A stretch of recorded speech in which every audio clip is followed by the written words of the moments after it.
Avinash PA Raghava Reddy రెండవ రోజు police విచారణకు హాజరయ్యారు. మరింత సమాచారం మా ప్రతినిధి మురళిని అడిగి తెలుసుకుందాం. మురళి, రాఘవరెడ్డి విచారణపై మరిన్ని వివరాలు చెప్పండి. Sharma, Kadapa MP YS Avinash Reddy PA Raghava Reddy రెండో రోజు కూడా పోలీసు విచారణకు హాజరయ్యారు.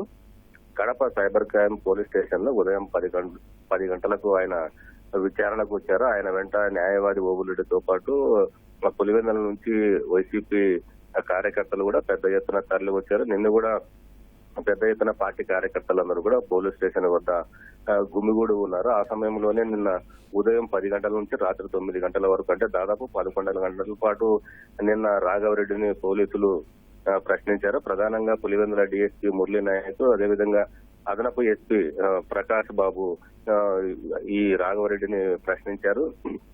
సామాజిక మాధ్యమాల్లో ఈ వర్రా రవీందర్ రెడ్డి చేత అసభ్యకరమైనటువంటి పోస్టులు పెట్టించారనే దానిపైన రాఘవరెడ్డి పైన అభియోగాలు ఉన్నాయి. ప్రధానంగా సునీత, షర్మిల, విజయమ్మ పైన వరుసగా 5 పోస్టులు ఈ ఏడాది జనవరిలో 5 అసభ్యకరమైన, జుగుప్సాకరమైనటువంటి పోస్టులు ఈ వర్రా రవీందర్ రెడ్డి అనేటువంటి వ్యక్తి ఫేస్బుక్ లో పోస్ట్ చేశారు. అయితే ఆ పోస్ట్ చేయడం వెనుక కంటెంట్ రాసి ఇచ్చింది రాఘవరెడ్డేనని ఈ వర్రా రవీందర్ రెడ్డి వాంగ్మూలంలో పేర్కొన్నారు. అందులో భాగంగానే ఈ రాఘవరెడ్డికి, అవినాష్ పిఏ రాఘవరెడ్డికి 41A నోటీసులు ఇచ్చి విచారణకు పిలిచారు. నిన్న 11 గంటల పాటు అనేక అంశాలపైన ప్రశ్నించినట్లు మనకు సమాచారం ఉంది.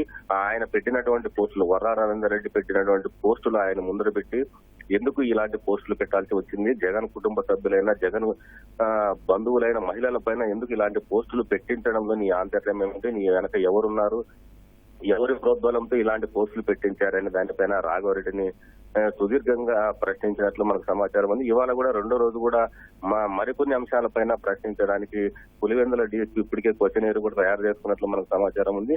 అందులో భాగంగానే రెండో రోజు కూడా విచారణకు హాజరయ్యారు. మరి కాసేపట్లో Pulivendula DSP cyber crime police station కు వచ్చి రాఘవరెడ్డిని ప్రశ్నించే అవకాశం ఉంది. శర్మ, ధన్యవాదాలు మురళి.